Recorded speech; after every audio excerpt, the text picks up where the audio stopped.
Pada webinar sore hari ini dalam rangka ulang tahun program studi sastra Jawa yang ke-65 tahun.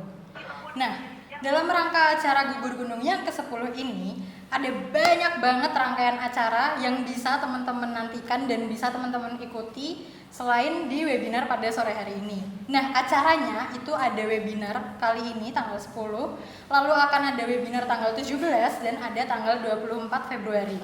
Dan webinar itu adalah webinar yang acaranya dan temanya ini enggak yang membosankan dan bisa teman-teman ikuti secara santai seperti hari ini. Dan yang menarik lainnya ada perlombaan yang diadakan oleh tim teman-teman Gugur Gunung yang ke-10 ini. Untuk perlombaannya sendiri ada isai, foto kebudayaan, pentigraf, figuritan, dan perlombaan itu akan diumumkan pada awal Maret nantinya. Jadi untuk teman-teman jangan lupa untuk ikutin terus Instagramnya Gugur Gunung 10 untuk mengikuti rangkaian acaranya, webinarnya, dan juga jangan lupa untuk ikutin perlombaannya karena ini bakal seru banget sih untuk perlombaannya.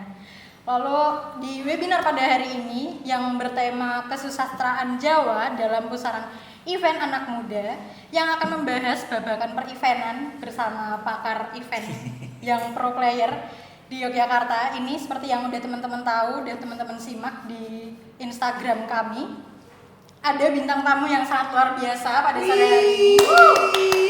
Terima kasih kepada Mas Paksi, selamat datang. Sudah mau rawuh pada sore hari ini dan membersamai kami di acara Gugur Gunung yang ke-10 ini.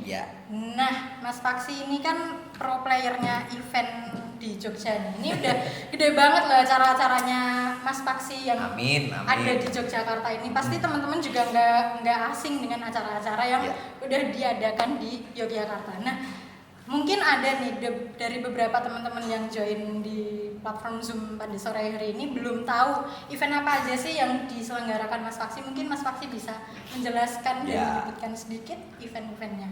Terima kasih teman-teman, terima kasih Sukma. Terus saya memperkenalkan diri dulu, saya Paksi Raras Alit, alumni Sastra Jawa UGM, masuknya tahun 2002. Profesi saya sekarang sebagai pelaku industri kreatif, pelaku seni, kemudian pegiat kebudayaan. Itu definisinya susah, kalau ditanyain pekerjaannya apa nggak ngerti.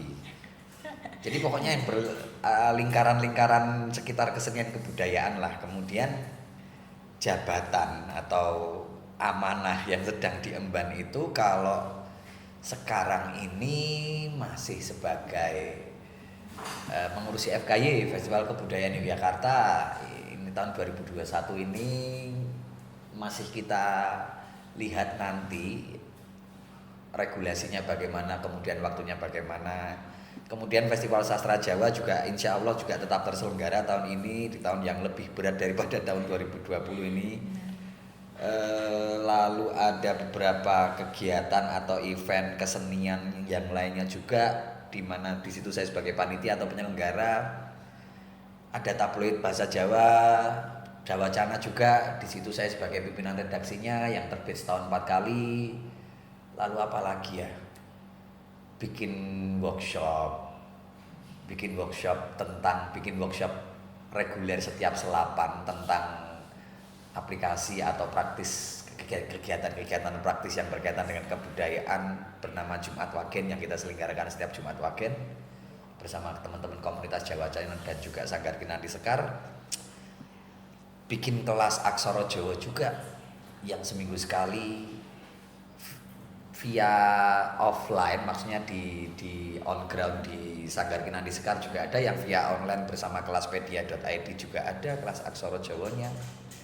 Apa mana ya mengantek lali atau kegiatan saking banyaknya ya Mas ya sampai lupa. Oh ya, saya bikin komik aksara Jawa juga barusan rilis. Keren. Terus di panggung juga main musik keroncong ya, keroncong basa Jawa. Punya proyek seni pertunjukan Mocopat bersama Mantradisi juga, basisnya berbasis sastra Jawa juga. Terus seperti itulah. Jadi seni, sastra Jawa, kebudayaan Jawa ya di situ lingkaran kegiatan saya atau profesi saya, tempat-tempat saya untuk melakukan kerja kreatif dan kerja profesional di ranah-ranah situ gitu. Wah, kurang wangun apa sih? Mas Paksi ini wangun banget ini. Soalnya di ranah akademis ora katut. Tadi kudu pindah ning ranah kreatif gitu. Oh benar Mas, biar enggak beku-beku banget gitu Iya. ya Mas hidupnya. Ini Gitu. kayaknya aku bakal menyusul Mas Paksi sih. Amin. Mungkin enggak katut tapi semoga kreativitasnya bisa. Tapi aja dicontoh lho, nek misale akademis apik ya diuyak ra Oh, apa-apa. iya, Ya mergo ora apik. Bener sih Mas Paksi. Ini udah acaranya, ada acara yang gede-gede, acara yang terkenal. Nah itu gimana Mas Paksi mensiasati, kan seperti tadi ada FKY, Festival Sastra Jawa. Itu kan diadakan di tahun yang sama meski di waktu yang berbeda. Iya. Nah itu mensiasati strateginya Mas Paksi untuk mengadakan event agar Oke. tetap terselenggara tuh gimana Mas? Masalah manajemen waktu ya. Jadi memang dalam kalau hitungan pekerjaan festival itu kan setahun ya. Maksudnya meskipun festival itu berjalan di bulan Juli atau Agustus atau September, tapi dari Januari Februari kan sudah perencanaan kan sudah jalan. Memang manajemen waktunya harus luar biasa. Kuncinya disiplin waktu. Maksudnya ketika dalam satu hari seperti hari ini saja saya berpindah 3 tempat untuk menjadi narasumber talk show. Tadi sudah di Harper, kemudian pindah ke Hotel Lotus di Jalan Magelang, habis itu pindah ke UGM. Ya memang manajemen waktu, maksudnya terus datangnya on time, pulangnya juga on time, itu memang sangat berpengaruh untuk kerja yang sangat-sangat berurutan dalam waktu sehari. Jadi memang kebetulan saya itu meskipun seniman tapi waktunya lumayan tertib. Nek misalnya rapat jam 8 atau latihan jam 6, ya jam 6 tuh mulai, bukan jam 6 baru berangkat. Nah itu pola-pola kedisiplinan itu yang harus menjadi apa ya, attitude personal ya seseorang yang berlaku kreatif. Enggak kok terus berlaku atau bekerja atau berprofesi di dunia kreatif, di dunia seni, macak seniman yo sak geleme dhewe, enggak seperti itu. Di era yang serba kompetitif ini, bekerja di dunia seni atau di dunia kreatif tidak sengawur stigma-stigma yang pernah ada ya. Misalnya terus kangsenan karo seniman angel itu ya enggak, nyatanya saya webinar jam berapa tadi, jam 3 kurang udah datang loh. Memang kesenian modern, dunia kreatif yang modern di era digital yang sangat-sangat penuh persaingan memang menuntut sebuah kedisiplinan. Meskipun aku biar naik kuliah ora disiplin, tapi pas kerja ternyata disiplin, alhamdulillah. itu sangunya itu ya, bekalnya itu. Nah dari situ nanti kita terus bisa memanajemen waktu dengan baik. Sehari rapat 3 atau 4 event sekaligus pun tidak masalah. Karena terus, dan beberapa di 2-3 tahun ini saya membiasakan diri rapat itu yang dikangseni atau yang dijanjiin bukan mulainya jam berapa on time, selesainya juga on time. Jadi misalnya aku janjian sama kamu di rapat jam 4 ya sampai jam 6 ya harus efektif. Jadi dalam rentang waktu yang dijanjikan, disepakati itu 2 jam ya, materi-materi rapat atau konten-konten yang harus didiskusikan ya memang harus runtut dan efektif pembahasannya, sehingga setelah jam 6 ada waktu lagi mau pindah tempat lagi atau ngurus profesi apa lagi begitu. Itu nggak enaknya kalau punya kantor, karena memang saya nggak punya kantor ya, tidak terikat instansi atau institusi apapun, seolah-olah bebas, seolah-olah sak geleme dhewe. Ya enggak, ternyata menurut saya pribadi itu salah satu kiat untuk nyemplung di dunia kreatif secara profesional di tahun-tahun atau di era seperti ini. Jadi lanjut sak geleme dhewe ngono, seniman lawas ngono. Bener, apalagi ini di tahun 2020 sesi kedua ini udah yang sulit banget ya untuk 20.1 ini. Benar. Iya. Oke, ini kan tadi dari strategi waktu. Kalau untuk strategi idenya ini Mas Paksi ini sendiri atau emang ada timnya, lalu untuk menyusunnya itu gimana? Tidak mungkin kalau bekerja sendiri.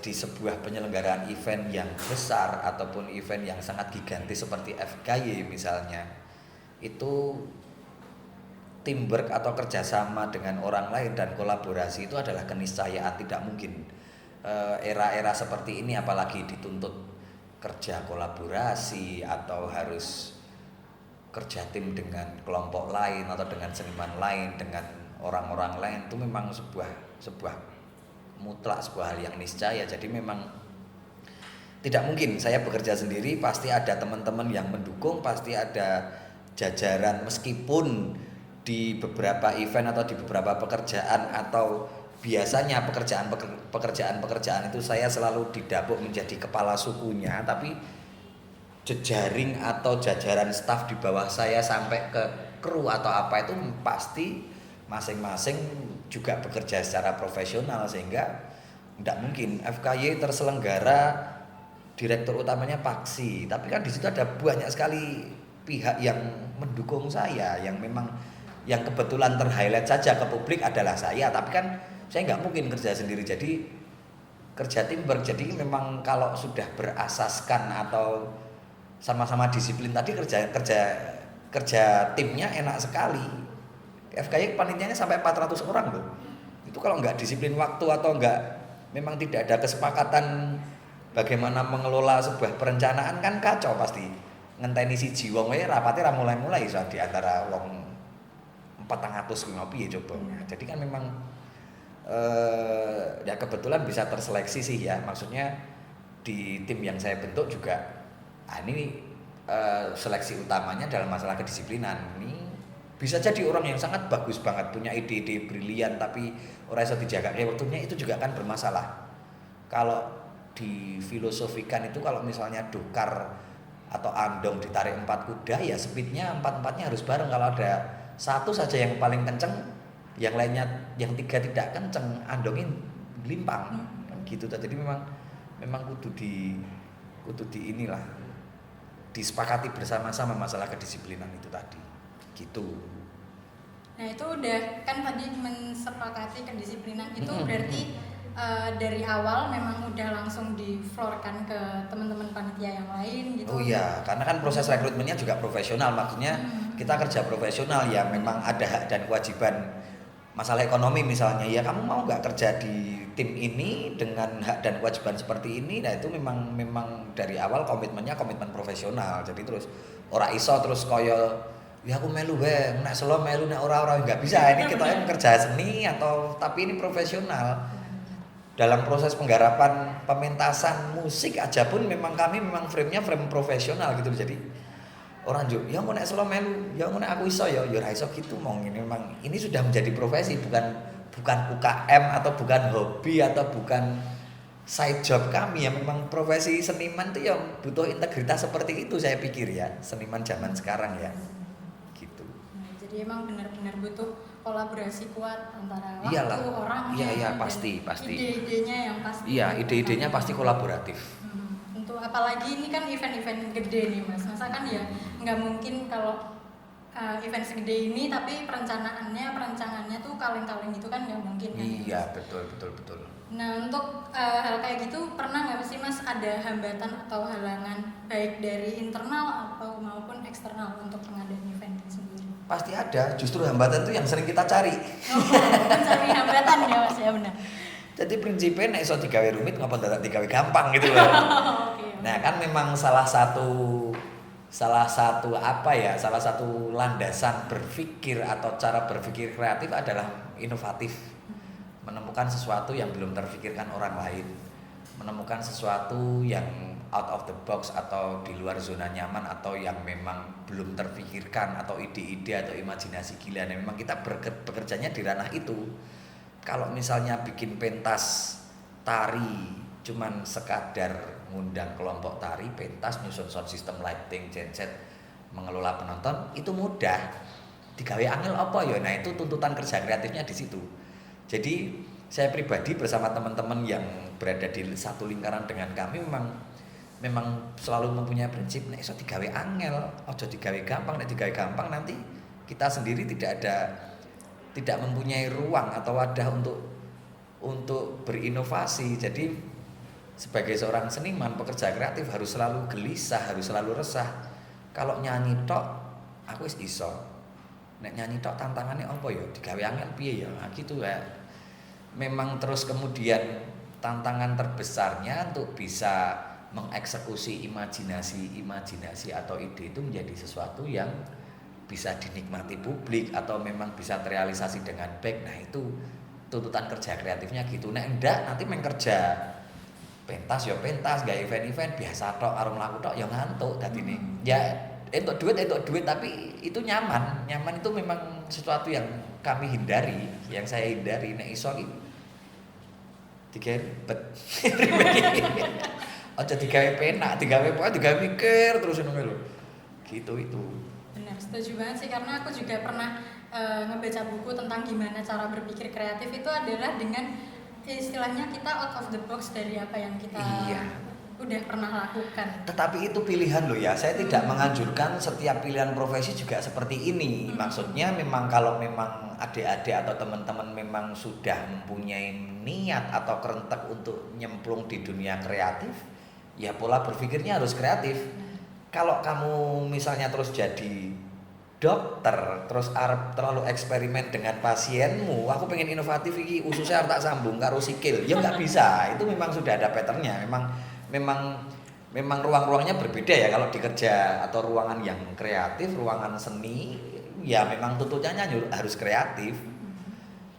Nah berbeda kacamata berpikirnya atau frame berpikirnya ketika ngobrol orang dengan profesi lain, jadi yang mungkin tuntutan kreatifnya tidak terlalu besar, ya tidak perlu seatraktif atau sereko-reko itu gitu loh. Jadi ya wis kowe nek dadi misalnya dadi pegawai negeri ya ora usah reko-reko, malah reko-reko seneni atasanmu ngono malah jadi.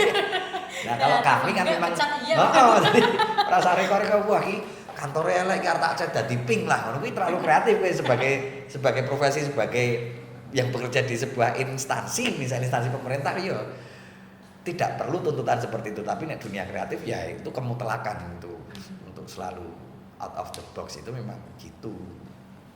Nah, sesuai temanya nih, kesusastraan Jawa dalam pusaran event anak muda. Ini kan berarti kan event-eventnya kan kebanyakan sasarannya anak muda. Nah, itu tuh riset awalnya gimana agar supaya nantinya acara ini tuh bisa berhasil mendorong para pemuda bisa tertarik dalam event kegiatan ini. Dan mungkin nggak cuma nyampe di situ, tapi nanti after eventnya itu para penonton atau para pengunjungnya itu juga bisa ada rasa tersendiri, mungkin terkesan atau mungkin tertarik dengan event kegiatan ini tuh.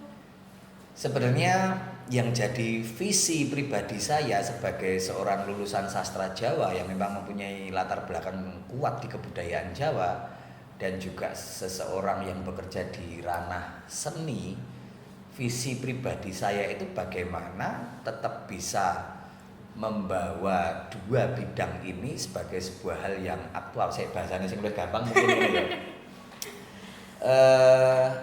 Yang muri-uri tapi tetap modern. Tetap kemasannya anak muda. Karena itu juga sekarang gimana ya? Kita juga harus berbesar hati sebagai sesama anak sastra Jawa ya.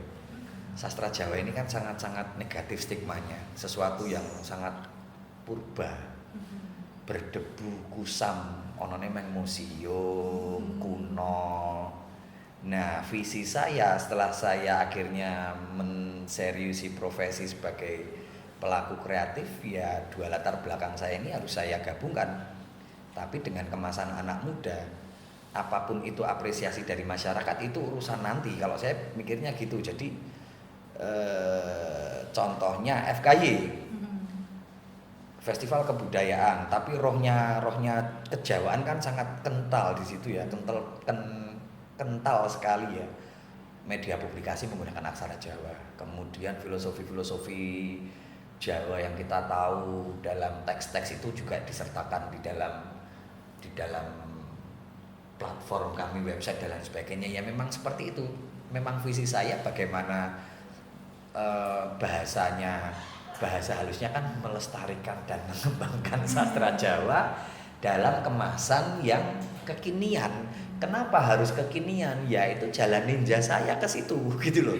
Karena memang ya secara fisik saya masih muda, anggapan saya bahwa saya ini masih muda memang. Terus anak-anak muda ini adalah golongan yang energinya paling besar untuk dimasuki atau diinstal macam-macam. Misalnya nek analogine komputer ki ya komputernya mereka ki anyar seger, hardware apik. Jadi diinstal software macam-macam tentang kebudayaan, tentang sastra Jawa ini masih bisa. Kowe nek wis nganggo komputernya main Pentium loro dikei sing abot-abot malah hang. Pasar anak muda atau kalangan anak muda seperti adik-adik semua ini adalah agen-agen atau memang ujung tombak pelestarian atau apa yang disebut muri-uri kebudayaan itu, karena kalian-kalian atau kita-kita ini yang mempunyai energi paling banyak untuk satu misalnya datang ke pertunjukan-pertunjukan pertunjukan di gedung pertunjukan tentang seni tradisi atau apa, anak muda itu masih punya energi, punya waktu banyak, punya tenaga untuk datang nonton. Bayangkan kalau misalnya yang lebih uzur atau 50 atau 60 tahun, mereka harus males, arep metu wis dimasuk angin misalnya. Kemudian kemampuan atau aksesibel mereka ke ranah-ranah digital juga paling memungkinkan di usia-usia anak muda atau usia-usia dini ini. Jadi memang ya inilah pasar paling besar menurut saya yang memang mempunyai energi paling besar juga yang bisa dijadikan ujung tombak, baik itu sebagai konsumen kebudayaan, konsumen kesenian dan kebudayaan, atau malah justru berikutnya menjadi produsen gitu loh, produsen produk-produk seni dan budaya. Jadi memang sasarannya selalu anak muda. Dan si penyelenggara, saya dan kawan-kawan memang harus selalu peka dan selalu up to date dengan apa gejala-gejala kebudayaan atau tren-tren yang ada di anak muda. Terus bukan lalu terus kita ini sastra Jawa, basic saya filologi, terus saya anti TikTok. Tidak, saya juga melakukan riset dengan TikTok di FKI kemarin, atau Instagram TV atau apapun, atau buzzer di Twitter atau apa. Memang kita bekerjanya harus menjangkau ranah itu, meskipun tetap sebenarnya tujuannya atau niatnya mau melestarikan atau nguri-uri, tapi ya mungkin ini kritik juga bagi kita di sastra Jawa. Kenapa kok sastra Jawa selalu dianggap kuno dan berdebu? Aku ini kuno kok sebagai pelaku kan? Ya nek arep modern ya mesti jadi modern, gitu aja. Enggak apa-apa tuh saya kritik jurusan. Enggak apa-apa, kan tapi memang gitu, butuh kebaruan-kebaruan. Misalnya bikin komik aksara Jawa kemarin, memang sasarannya langsung anak kecil, TK SD. Apa kok dadak TK SD? Ya itulah tunas-tunas yang besoknya akan siapa tahu, atau harapan kita untuk bisa tetap melanggengkan ke situ ya memang ke situ. Memang kemasannya harus sesuai dengan selera mereka ya. Berwarna, kertasnya api, gambare yo dipikir, milih font aksara Jawanya yo dipikir. Ya memang harus seperti itu. Bahkan sedetail memilih font font aksara Jawa yang ada banyak di komputer kan sekarang banyak. Untuk ditampilkan di komik saya aja kemarin memikirnya banyak. Iki sing font gaya Ngayogjan, iki sing saka nggone Geng Kobra, iki sing Ansi TJ Sriwedari dan sebagainya, itu dipikirkan. Nek nganggo font sing iki kok bentuknya visualnya kuno ya, tua ya. Iki kaya selerane wong-wong tua ning dinas misalnya, apa wong-wong tua ning pemerintah, kita harus out of the box, milih font sing modern. Nah, seperti itu memang harus sedetail itu kerja kebudayaan kalau menurut saya loh ya, di bidang saya loh ya. Jadi kemasan kemudaan, kesegaran itu harus selalu dijaga gitu. Mengapa selalu kabeh meskipun meskipun sastra Jawa apa kebudayaan Jawa, tapi kemasannya harus selalu modern. Ya karena saya merasa masih modern dan masih muda. Bikin pertunjukan mocopat pun kan terus berbeda toh. Mantra di situ kan konsepnya terus mocopat dibilang modern sama kritisi, sama kritikus atau sama penonton ya alhamdulillah, karena memang tujuannya kita gitu. Nek saiki aku nggak mocopat biasa iringane nganggo gender, pilih nonton wong 5 wis apik gitu loh. Tapi ada kemasan-kemasan atau ada strategi-strategi bagaimana cara kita mendelivery kekayaan kebudayaan Jawa ini. Kalau menurut gaya saya adalah gaya yang modern, gaya yang muda. Tapi kudu nek merusak paugeran apa ora sesuai pattern apa sesuai pakem. Saya sudah sampai posisi nggak takut yo nek elek padha nek ngerusak paugeran, karena memang dablek tadi. Tapi kan selalu bisa dipertanggungjawabkan toh lah. Ya memang kacamata berpikirnya berbeda gitu loh. Donek yang rusak mau copot bagian mana yang saya rusak? Saya mau copotnya masih sesuai metrum kok yo. Nggak ada loh satu guru lagu pun yang lusut itu, bahkan saya cross checknya ke jurusan ini kayak gini ini bener ora. Nek masalah apik atau enggak kan itu urusan apresiasi seni ya, tapi ini bener enggak secara akademis? Bener. Naskah pertunjukan saya mantra di situ saya cross check ke Mbak Sakti loh, ke Bu Sakti loh sampean. Bu, saya mau kayak gini, konsultasi dong. Jadi ada pertanggungjawaban apa? Akademis atau apa yang menjadi legitimasi saya. Oh ini iki orang rusak pocopat. Mungkin seleranya berbeda dengan apa yang pernah Anda ketahui atau yang Anda kenal gitu loh. Kan mencoba sesuatu yang baru kan bukan hal yang salah toh. Benar. Ben iki tak racuni ben modern nek Jawa iki. Nah ini nih Gitu. aku pernah diskusi sama seseorang. Ngerasani aku tapi mesti. Astagfirullah. Kan kalau Kenapa ini kok dirasani aku ya wis ra wedi. Wis kalau ini cuek. kan soal per-eventan ya, Ya. tapi kan ada juga seni pertunjukan yang lain, dan seni pertunjukan itu kan luas. Pernah nih kami berdiskusi kenapa kalau orang Korea itu bisa mengemas cerita kerajaan-kerajaan pada zaman dulu atau Ya. konsep sebuk menjadi drama Korea yang pada saat ini bisa diminati Ya, anak betul, muda. betul. Nah untuk Mas Paksi sendiri gimana tanggapannya, dan apakah akan ada langkah nantinya bisa membawa cerita lama ke zaman sekarang untuk bisa ditampilkan ke orang-orang dewasa? Ya, oke. Iki jawabannya panjang dan penuh kritik terhadap penyelenggara negara ya.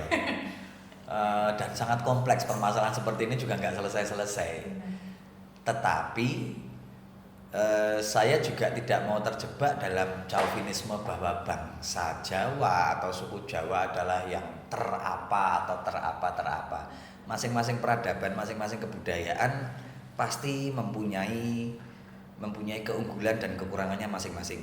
Kalau misalnya perbandingannya dengan Korea, mereka juga mempunyai local wisdom sendiri, mempunyai nilai-nilai historis yang layak jual. Itu juga sepertinya kasusnya sama dengan kita ya. Saya nggak mau mengatakan Mojopahit ki luwih apik mbangane Korea jauh. Saya bukan kaum revival Mojopahitan yang kita renaissance harus membangkitkan kebudayaan Jawa. Nyatanya sekarang kita kalah kok. Ya sudah, kita harus berbesar diri juga, berbesar hati. Cuman keunggulan mereka sampai hari ini, semua pihak yang ada, stakeholder atau pemangku kepentingan dan pemangku hajat di Korea itu mempunyai support ke situ. Misalnya industri film. Sekarang kita bisa tergila-gila dengan drakor. Di beberapa drakor ada drakor yang kontennya adalah tentang tradisi Korea, kerajaan itu bagus banget, secara visualnya bagus banget. Itu tidak hanya seniman atau filmmakernya Korea yang terlibat di situ. Ada instansi-instansi atau ada badan-badan yang memang mendukung di luarnya. Misalnya bagaimana karya seni dan budaya mereka itu bisa diekspor ke luar negeri. Itu kan urusannya negara toh. Kemudian sekolah-sekolah juga mendukung. Jadi mereka sudah jadi, desainnya itu memang desain bukan terus yo saiki gamelan diuri-uri yo diapake gamelan diduduk ya ngono kuwi. Nek negara ora ngomong apa gamelan mek dadi gamelan ngono kuwi lho.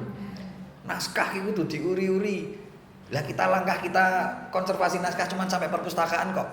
Misalnya bisa saja toh ada keputusan dari negara atau apa, oke sekarang fokus kita mau mengekspor, maksudnya dalam tanda kutip ya, mengekspor atau mengeksposur gede-gedean tentang kekayaan naskah Jawa, manuskrip Jawa dan lain sebagainya. Ini tidak bisa orang sastra Jawa tok. Ada keterlibatan dari pihak negara yang mengurusi ini bisa terekspor sampai luar negeri, itu pasti. Bagaimana negara membuka pasar di luar negeri, misalnya kita ngekspor apa sih paling terkenal misalnya keris, yuk band keris itu jadi souvenir neng Jepang gentian, ora kayak neng dhewe ning kene malah tuku teh Ocha. Gitu toh. Ini kan sama aja toh sebenarnya kasusnya ya.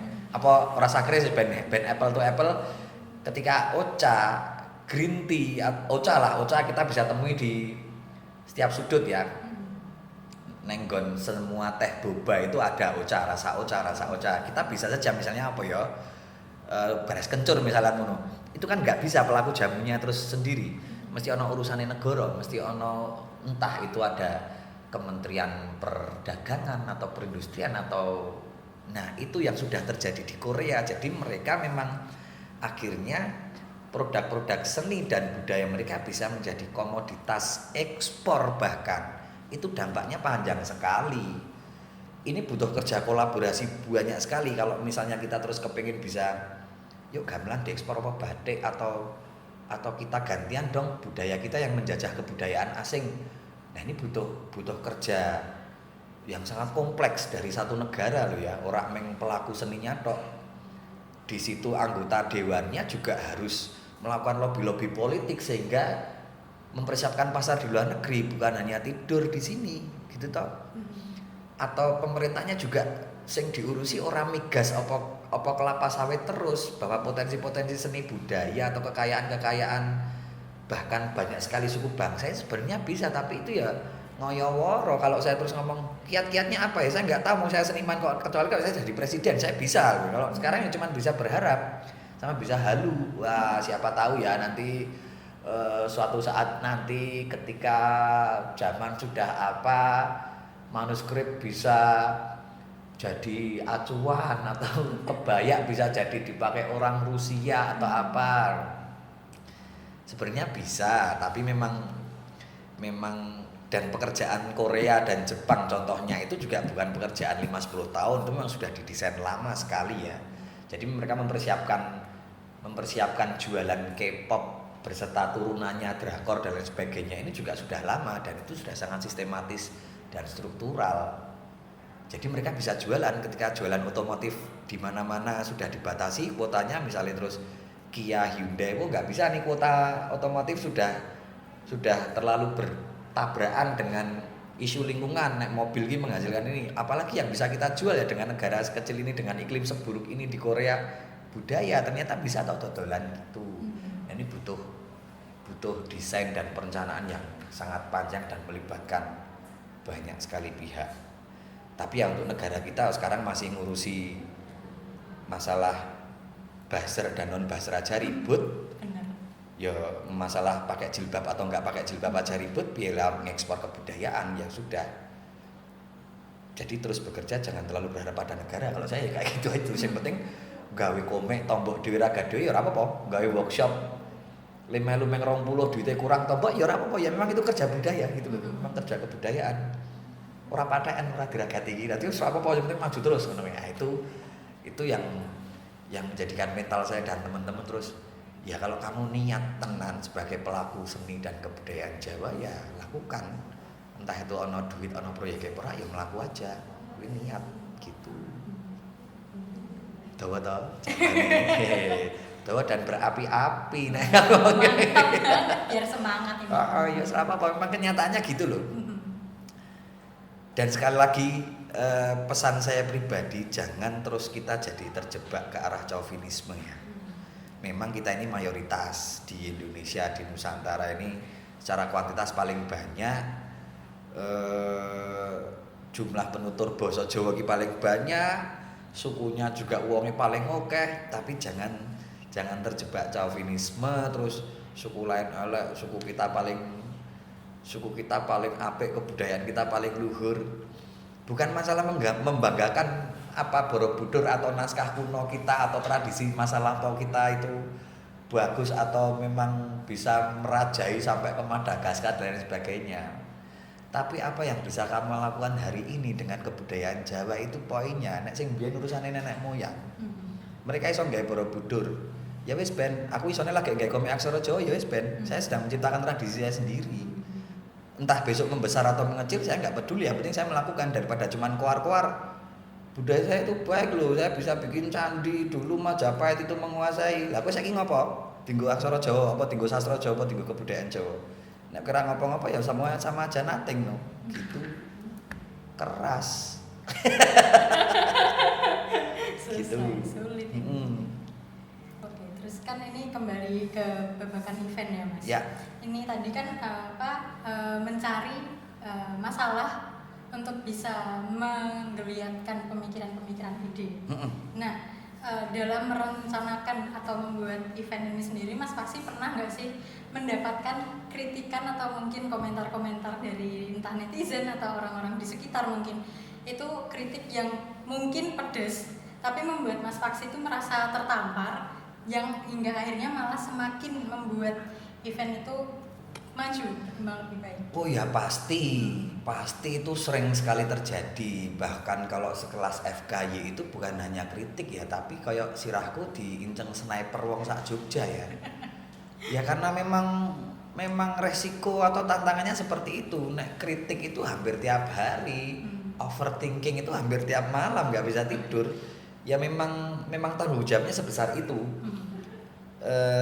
Kritik itu tidak, ya saya bercerita di FKY saja, kritik itu tidak hanya terus kritik tentang konten atau tentang isi atau materi pertunjukan atau apa, tapi kritik-kritik kebijakan penganggaran dan lain sebagainya itu kan wah itu luar biasa sekali itu.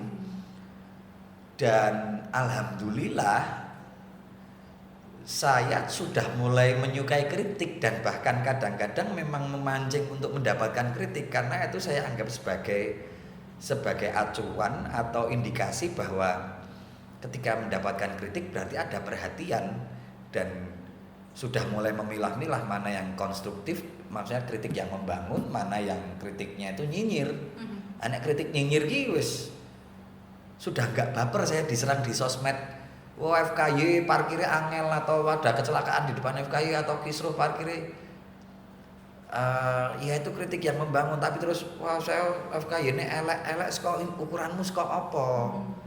Kalau kamu cuma mau nyinyir ya nggak saya dengarkan, tapi kritik atau yang menjadikan tamparan itu justru yang selalu saya cari. Saya mulai harus terbuka secara pribadi ya, baik pikiran maupun perasaan saya bahwa memang kritik yang membangun itu memang saya perlukan. Kalau nggak ada kritik atau yang datang hanya pujian-pujian itu lebih membahayakan. Nyamuk itu matinya kena tepuk tangan loh. Nah saya juga nggak mau terbuai dengan tepuk tangan. Bisa jadi itu adalah buayan-buayan yang justru malah membunuh saya. Jadi terus memancing kritik. Bahkan kadang-kadang disengaja menggelar evaluasi atau FGD mengundang para kritikus.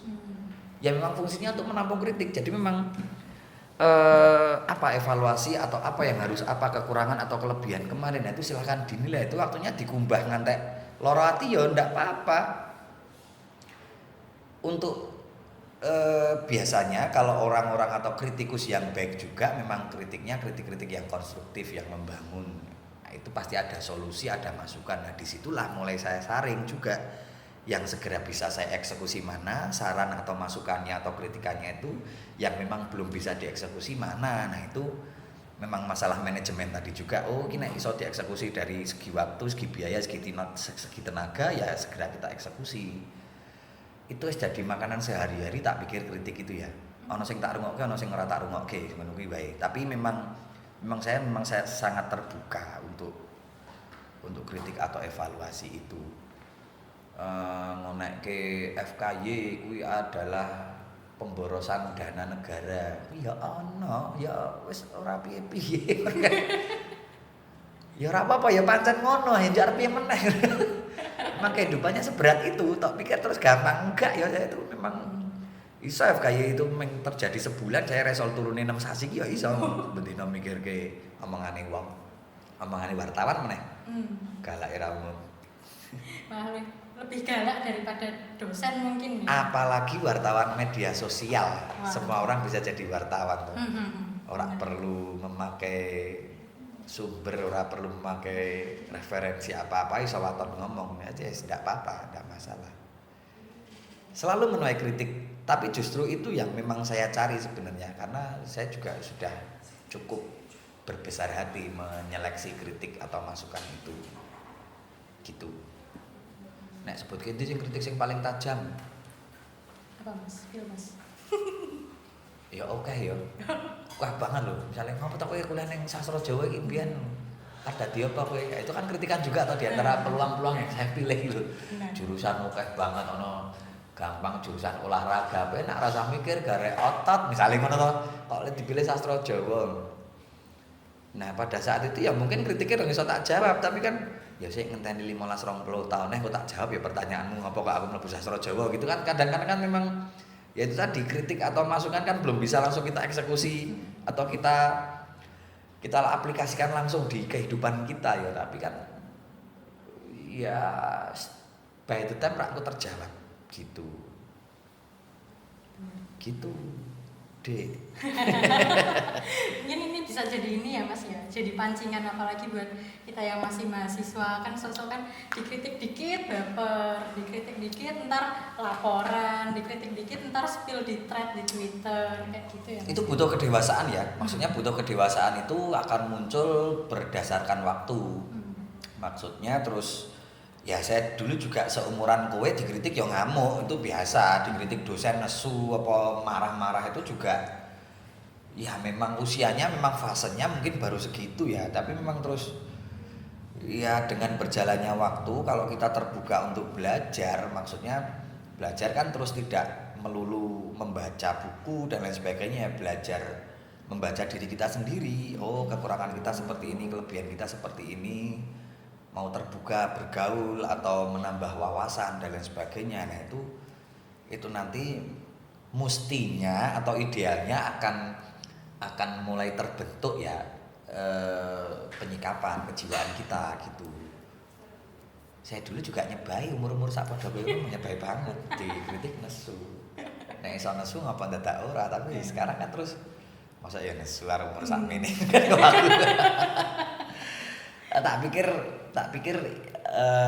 tapi karena saya konsisten ya, maksudnya konsisten di bidang seni dan segala hal yang berbau Jawa dari situ, jadi kritik-kritiknya memang sekitar kono wae tadi. Nah itulah yang justru membentuk mendewasakan saya mungkin ya untuk menerima masukan kritik atau ya nek biyen ki mesti aku ya njuk spilling nang Twitter apa nang sosmed itu tuh ya iya memang cah nom ya kudu ngono ketoke darahnya masih mendidih kok ya zaman segitu. Nek kita nek saumuranmu njuk dikritik ora baper malah dipertanyakan kowe nom tenan apa tuwa to. Nah nek wis sak padha aku njuk isih nesunan apa isih senengane ngember nang sosmed, aku dipertanyakan kowe tuwa tenan apa ora. Ngono kuwi kebalikane. Berarti ada prosesnya, ada iyalah wayangnya ya, Mas. Pasti dan idealnya atau harusnya proses itu ke arah yang lebih baik ya untuk perbaikan diri gitu. Berarti ya ora apa-apa nek saiki sih kaya ngono ya ora apa-apa. Kabeh wong ki wis tau enam wis tau nyebai. Nek wis tambah tuwa ya tambah nyebai dengan itu. Kaya sing kita karo wong-wong tua sing sok nyebai asline. Tapi kita besok juga pasti kan kayak gitu. Wis apa-apa kuwi ya cakra manggelingane urip wis tau dadi nyebai, wis tau dadi bijaksana, wis tau dadi nyebai pernah ya ora apa-apa ngono kan. Ada alurnya. Heeh lah. Oke. Gitu.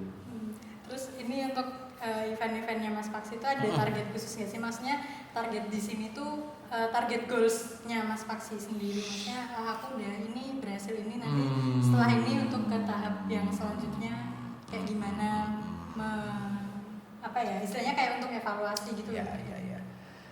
Saya termasuk pribadi yang ambisius sebenarnya untuk profesi saya. Jadi dan keras kepala untuk ide atau gagasan atau apa yang saya imajikan terhadap pengkaryaan atau karir saya itu termasuk orang yang ngotot. Dan saya pikir itulah yang memang menjadi jalan saya untuk bisa terus konsisten atau terus komitmen. Jadi memang ambisinya itu atau keras kepalanya itu kalau punya ide harus terwujud, itu memang ya maksudnya terus apapun itu resikonya, apapun tantangannya dilalah kok ya. Saya termasuk golongan seperti itu. Misalnya aku pengen untuk duit saka sastra Jawa, ora sing mustahil to zaman semono kuwi. Zaman aku kuliah tuh arep apa kuliah sastra Jawa, mang dadi dukun. Aku nek dadi apa nek wong jabale ngono iki. Dadi sinden, dadi dalang tapi ya memang saya selalu keras kepala ngono kae lho. Enggak, saya suatu saat nanti pasti bisa membuktikan sesuatu tapi ya tidak hari ini. Nah itu salah satu ambisi saya sebenarnya, ambisi pribadi, membuktikan ke orang-orang atau ke teman-teman atau ke keluarga atau ke mertua bahwa pilihan di sastra Jawa atau di kebudayaan Jawa ini bukan seburuk yang lo bayangin. Itu juga salah satu ambisi atau kekeras kepalaan saya sebenarnya. Nggak tahu kalau hari ini saya dianggap sudah bisa membuktikan atau enggak. Indikasinya orang kan macam-macam ya.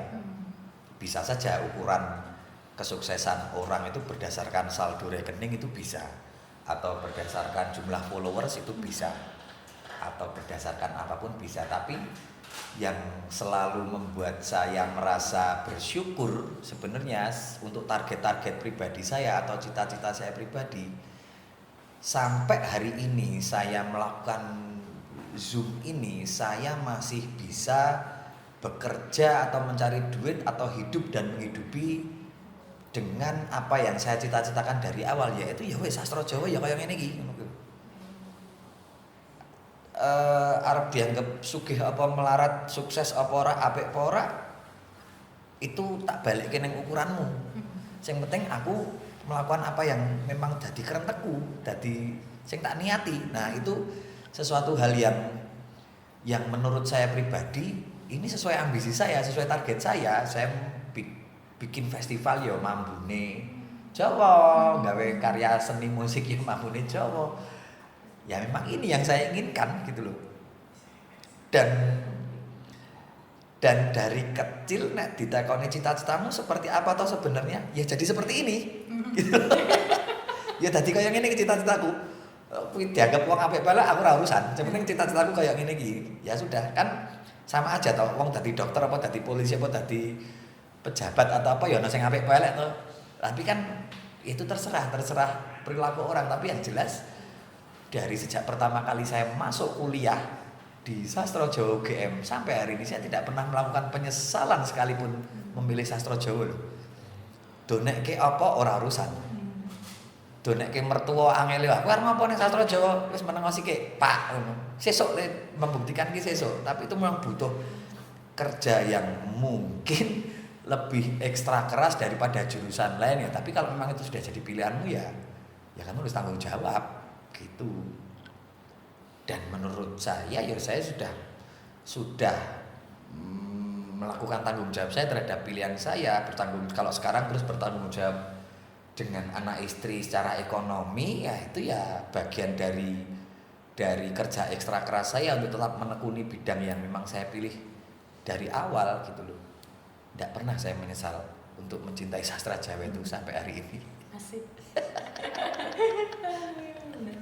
Tapi pernah nggak sih Mas, dari Mas Faksi sendiri mungkin pas masa-masa kuliah kan ada kritikal ini apa maksudnya masa-masa krisis. Ya. Nah itu Mas Faksi kan orangnya ambisius nih, mungkin ini tadi barusan bilang kan ya udah aku niati sastra Jawa, aku emang benar-benar akan menjalankan itu semua yang berkaitan dengan sastra Jawa. Tapi pernah nggak sih waktu Mas Faksi mungkin dulu zaman muda masih kuliah itu kepikiran wis lah aku tak nyeleweng wae, kan banyak nih sekarang Mas ini kuliah jurusannya apa, kerjanya apa, beda Masnya. Seingat saya tidak pernah. Nggak pernah seingat saya ya. Karena juga saya sadar diri untuk pindah jurusan atau pindah kampus itu saya nggak punya tenaga. Aku tekerannya ndak, duitnya ndak, nanti ya wis. Tapi saya masuk sastra Jawa pilihan utama loh. Sama loh Mas. Oh ya apik berarti. Apik. Ya kowe nek wis niat ya kudu tok niati aja gembos nang tengah dalan. Berarti ngono to. Sama seingat saya ndak pernah saya terus wah, ketok abot banget ya. Aku tak pindah neng jurusan mesin wae apa pindah profesi dadi maling apa dadi copet itu kata ora gitu ya. Memang nek hambatan-hambatan usia-usia seperti usia-usia kuliah apa? Pacar misalnya. Itu pasti terjadi ya, krisis-krisis usia-usia menentukan harus menentukan pasangan kuwi kan usia-usia kowe wis dilit meneh ngono ketok. Biar tak tinggal pacarku nek ora cocok karo profesiku. Ngono kuwi. Tapi untuk fase selanjutnya kan lebih berat meyakinkan calon mertua bahwa pilihannya adalah kesenian dan kebudayaan Jawa kan abot banget. Ya itu tak tempuh.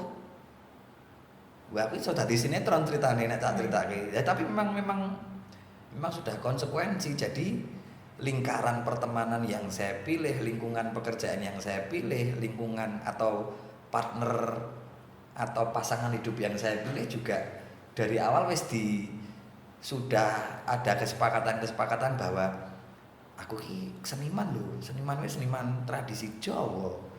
Jadi aku wis ngerti tantangannya lho ya itu yang harus selalu dibuktikan. Nah, itu susah menjawabnya ketika saya umur 24 25, saya umur berapa? 21. Nah, umur sakmono kan saya krisis kan koncone misalnya tantangan untuk kamu kan sekarang berat banget ya, temenmu mainan startup buat cacah IT. Buka kok juga cepet banget yo. Bisa gawe startup, bisa kuliah, bisa berpenghasilan ngono kuwi.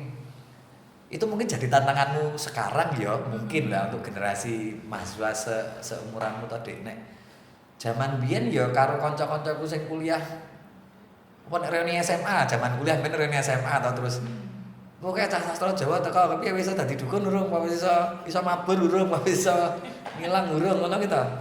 Sing liyane wis do dadi kerja, dadi PNS, dadi pegawai bank sing saka ekonomi. Isih wae ana sing ngece. Zaman semono iki, aku arep apa tekan sastra Jawa iki. Wah, nek aku dendamnya kesumat karo bocah kuwi tenan. Wah, arep apa dadi sastra Jawa. Nah, yang pembalasan dendamku akhirnya saya bisa merekrut dia jadi pegawaiku. Memang kurang ajar iki saka pisanan ngenyek tenan lho, sastra Jawa iki arep apa, arep ra dadi apa-apa wae diteni wis esuk wae. Besok ora kowe ngundang aku bos deloken kowe. Akhirnya jadi staf saya di festival-festival. Yuk, nek kan wis ketemu tau jawabanmu kowe mertanyakan aku dadi sastra Jawa apa ya dadi koyo ngene iki dadi juraganmu. Kuwi maksudnya kuwi ngono ya cerita-cerita personal sing ya mungkin nggak tahu Anda menilainya itu sebagai sebuah kesombongan atau enggak, tapi kalau menjadi inspirasi ya alhamdulillah. Tapi itu kenyataan-kenyataan yang memang kita ini yang berkecimpung di dunia sastra Jawa memang harus mempunyai kesadaran diri dan berbesar hati ya dengan kondisi ini ya. Tapi ya jangan berkecil hati, ya kuncinya adalah konsisten dan kamu fokus aja kalau aku bilang. Wis fokus wae. Disiplin macam-macam nek misalnya memang niat jadi akademisi di sastra Jawa jadi akademisi yang baik. Memang jadi pelaku kebudayaan ya jadi pelaku kebudayaan yang baik, jadi seniman ya jadi seniman sing tenanan. Aja nanggung nek dadi apik-apik sisan nek dadi rampok ya rampok sisan ngono kae lho ngerampok dit ki sing kaya Harun Masiku ngono kae lho nek mek go ngrampoke wedhus apa pitik ame digebuki wong kampung nek ngerampok pisan atusan triliun nah malah iso leha-leha ta kowe tuku pulau ta ning ndi ngono. Wis penting aja nanggung. Jan enggak pernah nanggung kita memilih sastra Jawa iki. Dan ya sudah orang-orang yang ada di sekitar saya ya saya kondisikan agar sama-sama memaklumi juga. Nah, pilihanku iki ya arep meneh. Yang golek bojo ya aja sing ora seneng karo sastra Jawa. Misalnya kowe golek yang ya sesuk ya aja tuh. Ya sama-sama lah kesepakatannya itu dibangun sedemikian rupa. Tapi kita enggak pernah terus jiper atau kendo sedikit pun kita enggak. Ya sudahlah, wis kebacut pilihanku. Nah, itu termasuk salah satu kekeras kepalaan saya ya mungkin ya. Termasuk memilih tidak mendaftarkan diri ijazah raka gitu kan saiki iki nggo lowongan-lowongan pekerjaan ya mungkin tuh ambisi atau kekeras kepalaan saya itu tidak harus dicontoh, itu juga bukan contoh yang baik juga, tapi ya sudah pilihanku dan itu semua pilihan itu pasti ada konsekuensi, ada resiko, ada tantangannya sendiri. Jadi yo nek arep niat ning kene yo niate 100%, nek iso 200%. Yes, bener banget. Aja setengah-setengah lah. Jujur aja nih Mas, aku tuh menjadikan Mas Paksi ini tuh sebagai role model. Jangan, kamu salah. Kowe jelas salah kaprah kowe. Tak kandhani donya koyo ngene iki abot banget malah anak kowe ora tak entuk. Ke aku ngene iki. Malah ngomong iya. Anak kowe tak dadekke astronot apa dokter malah kowe. Enggak Mas, soalnya orang-orang di sekitar tuh gini. Wah keren yo, ini misal duwe bojo kaya Mas Paksi iki iso ngene-ngene. Hele. Terus aku masa ya ming bojoku tok saya kayak ngono ya. Dan di aku sendiri menyintikan daripada besok nyari bojo yang kayak gitu mending aku sendiri dulu yang jadi orang hebat gitu loh Mas di hidup ya raketang dinggo Ya, bagus. diri sendiri dulu. Ya tapi semua itu memang ya seperti yang saya ulang-ulang dari tadi ya, pilihan atau apalagi pilihan profesi dan lain sebagainya itu pasti ono konsekuensi nih, ono tantangan itu pasti. Tidak semua orang yang menjadi tentara, masuk tentara juga jadi jenderal juga akhirnya gitu toh. Ya kalau mau mencapai jabatan sebagai jenderal misalnya di militer juga harus menempuh hal-hal yang lebih berat daripada temanmu yang tidak kepengen jadi jenderal atau tidak. Itu kan seperti juga di dunia kreatif atau di dunia seni tradisi seperti ini ya, memang ya berarti kamu harus melakukan sesuatu yang lebih di profesi yang kamu pilih. Memang kompetisinya tidak hanya sama temenmu, sama dirimu sendiri. Kancamu kerjane 8 jam, nek kowe iso 12 jam le kerja, kenapa tidak? Kerjanya harus lebih keras, ndongone ya kudu luwih banter. Aku religius lho saiki. Aku religius saiki pisan. Tapi ora hijrah, tenang. Aku tetap nang tradisi. Tapi maksudnya terus semakin kesini kan terus oh ya berarti memang itu kan sudah dituliskan ya berabad-abad ya, bekerja dan berusaha, bekerja dan berdoa itu kunci sukses. Tapi bukan sekedar berdoa dan bekerja tok, bekerja lebih keras, berdoa lebih kuat, ngono kuwi lho. Melakukan sesuatu yang lebih, ngalahke kesel, ngalahke males kuwi kan angel banget toh. Iki nek ana dosen yang delok mesti ngeguyu aku ben males banget ya soalnya saiki dadi wong sregep ya aku tapi Mas, Mbak, ora apa-apa ya. Tapi ya semua orang berubah. Semua orang pasti akan mengalami perubahan. Jadi kadang-kadang kita tidak adil juga untuk menilai orang tanpa melihat perubahan-perubahan yang dicapainya atau dilakukannya atau usaha yang dilakukannya ya. Kabeh wis mbiyene tempe saiki dadi biyene dele pingan saiki iso dadi tempe ngono kuwi ya setiap orang pasti berubah.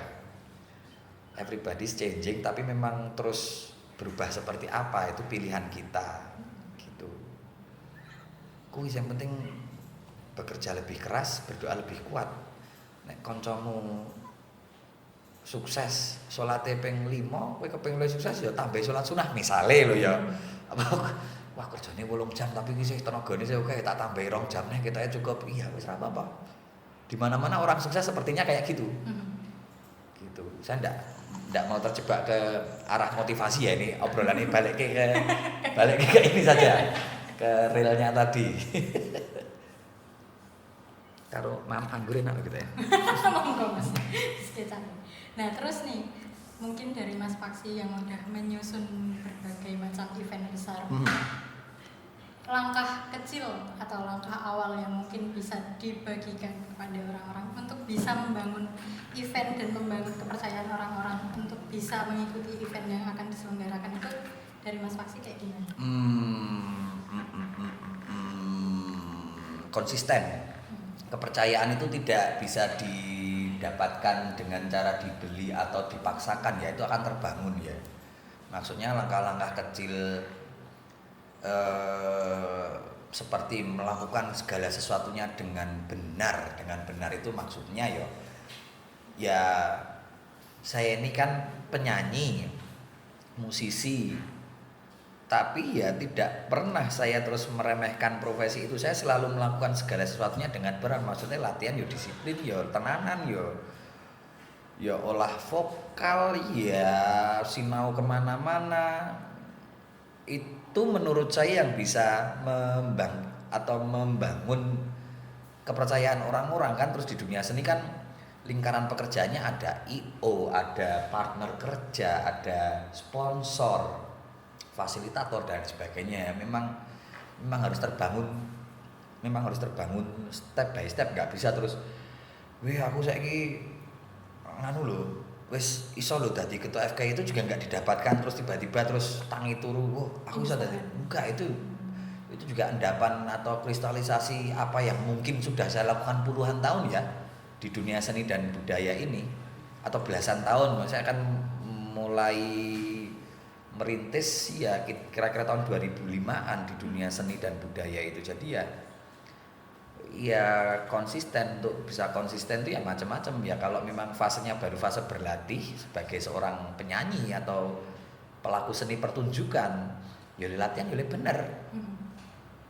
Engko payu apa ora sing penting nek ayo fasemu lagi latihan ngono lho. Ora njuk kepengin tiba-tiba terkenal. Saya nyanyi keroncong, iki kan ora tiba-tiba terus iso bayaran. Kan harus melalui fase latihan, main dibayar sego, baru main dibayar apa ya kan. Memang konsisten dan lakukan sesuatu dengan benar. Mulailah dengan disiplin mungkin ya. Disiplin memanage dirimu sendiri itu mungkin bisa jadi awal pijakan yang bagus gitu. Ketoknya kok wagu ya aku ngomong tentang kedisiplinan sekarang, tapi memang itu kuncinya. Kuncinya tak pikir selalu saya tekankan dari tadi, membangun kepercayaan itu ya dari situ.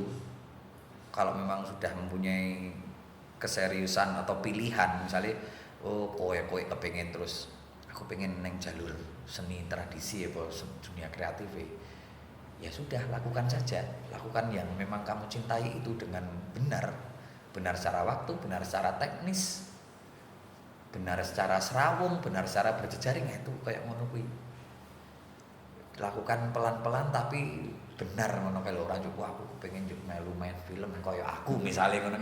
Itu kan ya ora tiba-tiba aku main film toh karo Gari Nugroho, kan ono proses sing mungkin ora terceritakan toh ning ngono kuwi dawa banget. Ada penderitaan yang mungkin kacamata orang belum memandang itu, penderitaan berupa latihan, kerja keras, berjejaring, macam-macam. Yang penting Yeski mau konsisten dan lakukan dengan benar, apapun itu kudu benar gitu. Kowe ngapa tak kepengen malah neng dunia kreatif iki saya pertanyaannya gitu. Ya abot lho. Bener sih Mas, abot juga. Cuma kayak ngerasa passionnya tuh di passion yang babakan kayak gitu Mas. Daripada menggunakan otaknya terlalu mikir gitu ya. Emang kreativitas itu kan juga perlu mikir, perlu strategi dan lain sebagainya. Cuma aku sendiri ngerasanya tuh kayak lebih jalanku tuh ke situ nanti. Ya baguslah kalau sudah mempunyai, kan kadang-kadang orang kan tidak tahu apa yang diinginkan dia untuk profesinya bahkan, tapi kalau memang sudah mempunyai, sudah tahu apa yang diingini, apa yang merasakan enak untuk dirasakan ya kenapa tidak. Tutup kuping wae karo omongane wong dadi seniman kok dadi seniman tradisi mengko ngene-ngene. Sembuh aku wis tak pikir iki. Aku ketoke wis melewati fase kuwi dadi iso cerita kaya ngene ya. Aku wis tau melewati usia 21 tekan 29 soalnya. Ngono kuwi. Bener sih Mas, soalnya ya kayak yang tadi kan Mas Paksi ketika reuni terus tiba-tiba ketemu temen disengiti, akhirnya malah dia yang jadi bawahannya Mas Paksi. Aku juga pernah Mas reuni kayak gitu. Aku dulu SMK-nya SMK Farmasi Mas. Oh, iya. Ya, terus nyeleweng ke sini. Mesti banyak banget ditanyain, kenapa sih kok pindah jurusan kok ini? Dan terus kamu sastra Jawa nanti dapat apa bla bla bla. Nah di suatu ketika lagi ngumpul sama teman-teman gojekan, sentuk wae, entuk apa wae ning sastra Jawa. Iya betul. Entuk ilmu lah ilmu apa nyantet kowe. Jadi kan sisa tau Mas. Lah piye meneh udah kan itu udah kesel gitu loh Mas. Maksudnya udah capek ngulang-ngulang terus bertanya kayak gitu. Nah itu tantangan untuk adik-adik yang kuliah di sastra Jawa memang terus ya itu tadi kita harus berbesar diri ya, ini jurusan yang tidak populis. Ini dunia yang memang out of the box duluan sebelum kita tempuh sastra Jawa ini. Dan saya selalu bilang bahwa lulusan sastra Jawa itu tidak hanya terus terpaku mengko lulus dadi guru basa Jawa apa dadi PNS, tidak. Banyak hal dunia ini yang bisa ditempuh gitu loh. Jadi jangan berbesar hati, tapi nek njuk wis kebacut kejlomprong ya njuk berkecil hati. Wah, aku ora dadi PNS ora iso dadi dosen nih. Sementara ketoke peluangnya ning sastra Jawa mung iso dadi PNS. Ya kita juga harus tahu lamaran lulusan sastra Jawa ning nggon PNS ya paling di antara 500 paling berapa siji apa loro to. Ya apik. Tapi ya ternyata tidak dari situ ya tidak apa-apa kok. Orang njuk cita-citane njuk wah sudah di guru tapi ora ono bukaan guru ya. Ora ono bukaan dosen meneh ya. Banyak masih banyak. Banyak kemungkinan-kemungkinan yang bisa ditempuh. Ya kuncinya yaitu tadi bekerja lebih keras. Nek misalnya dadi filolog apa dadi akademisi ya bekerja lebih keras daripada yang lainnya. Berdoa lebih kuat. Nah, klenik ya ora apa-apa, mau bagian kebudayaan dhewe kok. Klenik kesisan malah. Klenik kesisan misalnya loh, atau sebenarnya terbuka sekali. Saya pengen ngomong itu ya, saya tidak juga berusaha menjadikan diri saya contoh yang baik juga, tapi saya bisa jadi profesi alternatif dari sastra Jawa. Profesi saya ini bisa jadi tinjauan alternatif selain menjadi PNS atau dosen atau guru basa Jawa ya masih banyak yang bisa kita tempuh, cuman jalannya lebih terjal itu iya pasti ya. Tapi ya padha wae donge ya kabeh gawean iki mesti ana proses sing angel ya sudah, tapi ternyata piye ya lek ngomong ben ora ketok jumawa apa menyombongkan diri, tapi apa yang sudah saya capai hari ini, prestasi-prestasi yang saya capai hari ini yang berkaitan dengan sastra Jawa itu ya bisa dijadikan alternatif bahwa kita juga ternyata masih ada peluang toh di bidang kita ini loh, di bidang kita di sastra Jawa itu selain menjadi ternyata ada peluang. Ya memang masing-masing ada konsekuensinya, tapi ternyata iso kok Yohan dadi pegawai kreatif berbasis sastra Jawa ki ya wis iso, dan banyak sekali contohnya ya mungkin ya. Nah, misalnya Pak Sujiwo Tejo kan yang memang melakukan seni kreatif berbasis tradisi Jawa sebenarnya. Malah justru beliau tidak mempunyai basic dari sastra Jawa. Nah, teman-teman itu kalau misalnya koyok kowe duwe basic ning sastra Jawa, nah itu justru jadi modal menurutku. Seperti saya juga mempunyai modal, atau bahasa anak kininya juga mempunyai privilege, mempunyai keistimewaan karena saya pernah mengakses materi-materi akademis atau materi-materi perkuliahan sastra Jawa. Nah, itu untuk bisa menjadi bekal pengkariran saya bagus gitu. Ada alternatif lain lah, pokoknya profesi saya silahkan kalau mau dijadikan contoh alternatif profesi lain di sastra Jawa selain jadi dukun sama tukang santet gitu. Oke. Ini berbeda dari webinar yang lain kan, dari tadi Mas Faksi sudah menjelaskan beberapa penjelasan dan mungkin juga nasihat-nasihat yang sebagai closing statementnya. Mungkin kalau dari Mas Faksi, yang lainnya kan biasanya closing statement nasihatnya Mas. Kalau dari Mas Faksi ada nggak sih Mas spoiler event di tahun ini Mas? Di masa yang susah ini saya belum bisa berpikir jangka panjang untuk event. Jadi untuk perencanaan itu banyak, tapi belum bisa kan, semuanya tergantung pritikil kisi hitin atau tetepan. Nggak bisa memutuskan sendiri. Jadi untuk event-event perencanaan ada atau apa, tapi tetap belum bisa memutuskan atau berinisiasi ya, apa-apa ya tentang itu. Nah, closing statementnya tentang ini saja. Lali aku malah ngomong. Ora kerasa meh 2 jam yo. Iya. Tentang apa? Jadi tentang apa? Oke, wae. Sastra Jawa ini banyak yang dengerin dari enggak ada pertanyaan atau apa gitu kok, dari enggak dibuka. Enggak. Oh ya udah. Mari, menurut saya loh ya, kita banyak di sini mungkin pendengarnya atau apa itu di dunia sastra Jawa. karena objek pembelajaran kita atau objek perkuliahan ini sesuatu yang lampau, sesuatu yang kuno, sesuatu yang dianggap muram kusam toh, neng museum, neng kepustakaan. Tidak ada salahnya kita tetap harus berpijak pada modernitas ya untuk itu semua, karena bukan terus saya itu pro modern atau apa, tapi Anda semua dadi cah enom, dadi cah modern ki ya. Kan waktu itu kan berjalan ke depan ya, sastra Jawa tidak bisa kita kungkung terus dalam lingkup masa lampau, dalam lingkup yang serba kuno.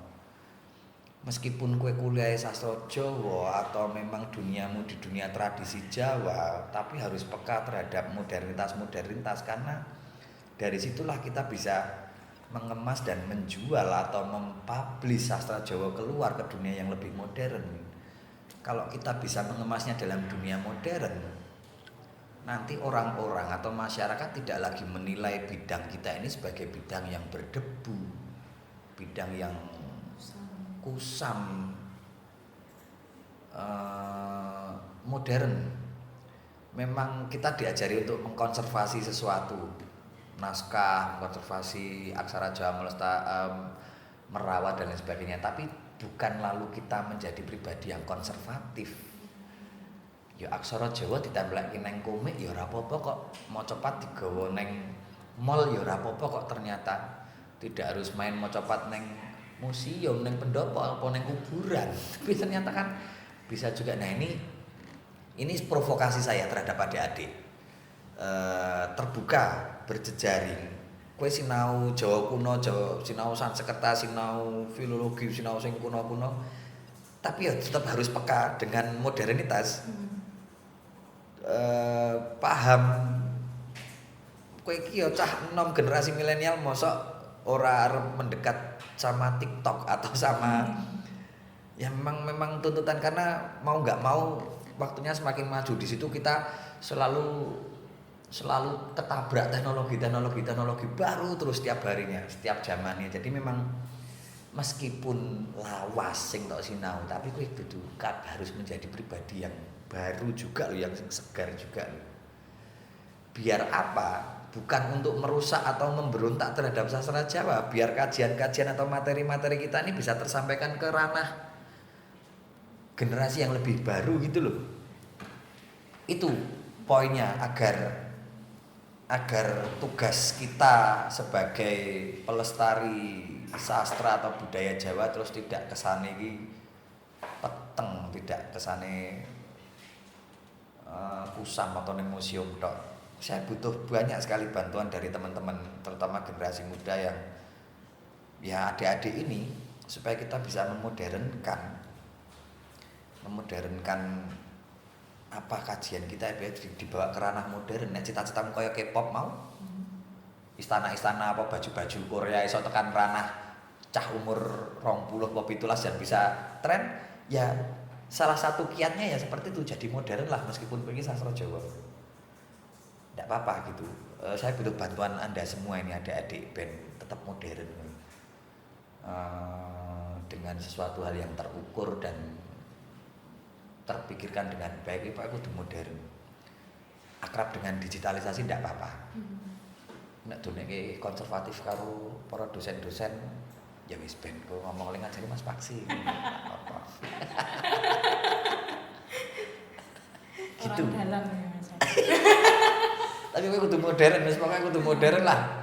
Bergaul, berjejaring sebanyak-banyaknya, jangan cuman terus kekeselen neng kampus. Wah, sastra Jawa ora kudu serawung, ndak, harus serawung. Nah. Serawung kemana-mana, wis pokoke mumpung wektumu ki isih to, akeh banget to adik-adik iki. Dolan lah. Ya dolan sing arah positif ya. Yes. Aku ben sayangnya dolan yang arah negatif juga, tapi kuwi rasa dicontoh, tapi dolan ke arah positif. Serawung kunci sukses ya memang benar adanya ternyata. Berjejaring lah. Kowe pengen dolan ning sanggar apa kepengin kenalan ya wes kenalan wae, mau tinggal kenalan kok. Aku pengen anu Mas magang apa pengen bergabung ning sanggar A, sanggar kebudayaan pusat studi apa Jawa. kui mengko akan membentuk jaringan ke depan itu penting banget ternyata loh ya. Jejaring itu. Saya bisa sampai saat ini juga sepertinya juga ya karena saya temennya banyak itu juga kok salah satu keuntungannya. Dolan terus tapi aku dulu pas kuliah juga Pak motor dhewe moro ning pusat budaya Tembi ning apa piye tak lakoni lho. Heeh, komunitas apa nih tak dilakoni moro. Pengen apa ya ora pengen apa pengen ngerti ngono. Entuk ora entuk ya bali kan gampang to ora njuk. Mau ya ning kono ora arep nyolong ora arep njuk ngerusak apa-apa kok. Ya dilakoni wae. Ya itu ya ternyata masih terus akhirnya menjadi budaya pribadi saya. Oh seneng serawung, seneng dolan itu membuka networking, membuka jaringan kemana-mana. Apalagi sekarang untuk serawung bisa sangat gampang toh sama sosial media. Dulu kan tidak bisa saya ndelok statusnya konco terus moro ning kono komunitas pegiat aksara Jawa kan dulu ndak ada ya. Delok ono info coba diparani ora ono telepon juga. Oh ternyata ono tenan ya didodok lawange. Ngono wae supaya serawung lah. Gitu. Jadi ahli-ahli sastra Jawa itu bukan terus kaya dewa-dewa sing ning gunung ngono kae lho. Sing mikirke urusane ning Arcopodo ora gelem medun gunung ora apa-apa kita harus membawa ke masyarakat karena ini sastra Jawa ini juga salah satu bidang yang masyarakat pun sebenarnya merindukan hal-hal seperti ini. Tapi mereka kan kadang-kadang mau mengaksesnya itu bingung toh. Wah ono apa ya wong sing iso maca pat? Ono wong sing iso aksara Jawa ya ono, mek kadang-kadang juga salahnya kita juga sih ora nyerawung karo komunitas-komunitas wong. Wis Dik, ndak saya kedawa-dawa ndak jurusan saya sengit karo aku. Oke, terima kasih teman-teman semuanya dan terima kasih juga kepada Mas Paksi yang sudah memberikan kuliah 25 SKS. Tapi ini lebih ke bincang-bincang ya Mas. Kalau webinar kan istilahnya kayak terlalu ini banget ya Mas. Oh. Aku ya ora iso nek kon di webinar kon kayak sesuk ana Mas Rudi bareng to. Wis sing pinter-pinter ben sesuk iki sing ngawur-ngawur wae gitu ya. Maaf juga ke teman-teman kalau saya omongnya terlalu pedas atau terlalu frontal ya kayak ngono aku ya wes lah apa-apa lah. Yang penting kan maksudnya kan niatnya baik ya tetap ikut melestarikan wuri-wuri cuman caranya berbeda nah saya gitu aja pakai jalur alternatif itu tadi gitu. Matur nuwun Mas Paksi. Tadi kuncinya teman-teman kolaborasi waktu, ide sama hati ya Mas untuk bisa melaksanakan niat untuk melestarikan itu tadi. Mulai dari apapun caranya itu pasti bisa kalau semuanya diniati. Ya. Dan dilaksanakan. Iya pasti orang yang ngomong doang no. Oke, itu tadi dari Mas Paksi dan dari saya. Sebelum acara ini ditutup akan ada penyerahan kenang-kenangan Mas. Apa meneh iki? Webinar. Apa itu ijazah apa itu? transkrip nilai kurang tak jipuk itu kasih. Ora tau nggo nglamar gawean nih. Ora ono sing gelem napa ya aku gitu. Aduh, terima kasih dapat bingkisan nih dari adik-adik. Wah, untuk sertifikat iso digadekke ora? Oh, neng screen udah, dapat sertifikat dulu. Oh iya pakai yang itu. Nah, sertifikat tanah, UGM, sama ini, gih. Matur nuwun, sukses lagi ya, adik-adik sukses, maju terus pokoknya.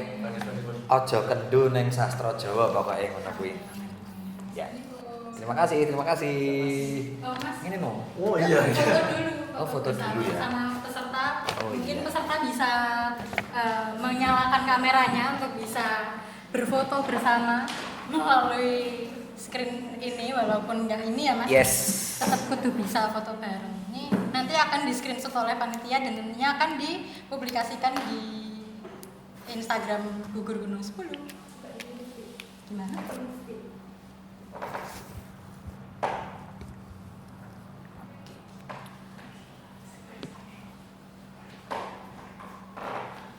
Oke ya. Lumayan.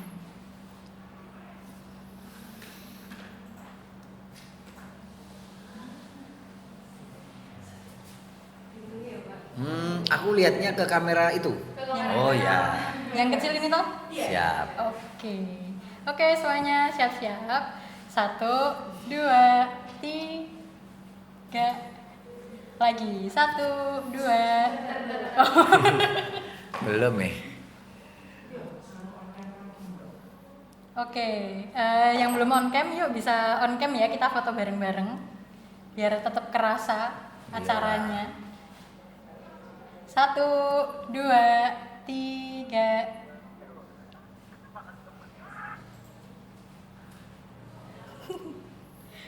Udah belum?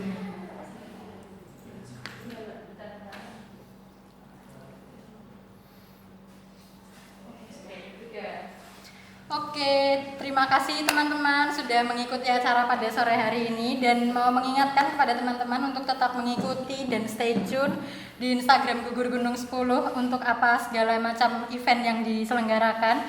Dan jangan lupa ada info terbaru untuk membaca majalah berbahasa Jawa kini bisa di-download di Play Store di Android dengan mengakses langsung di panyebarsemangat.co.id atau bisa langsung search aplikasinya di Panyebar Semangat dan bisa berlangganan 25.000 per bulan. Oke, sekali lagi kita bisa membaca majalah berbahasa Jawa dan bisa mendownload aplikasinya, diunduh di Play Store dengan keyword penyebar semangat pakai J yang nantinya bisa berlangganan 25.000 per bulan, yang mana nantinya bisa mendapatkan 4 edisi majalah legendaris warisan Dr. Sutomo. Untuk info lebih lanjut bisa hubungi via WhatsApp di 0821 4100 2266 yang ada di poster yang ada di screen display saat ini. Oke, segitu dulu dari saya Sukma Putri. Mohon maaf apabila ada hal-hal yang kurang untuk saya sampaikan pada sore hari ini. Semoga apa yang menjadi hal positif bisa ditiru oleh teman-teman semuanya, dan mohon maaf apabila terdapat banyak kekurangan dari saya. Sekali lagi terima kasih dan dadah. Terima kasih.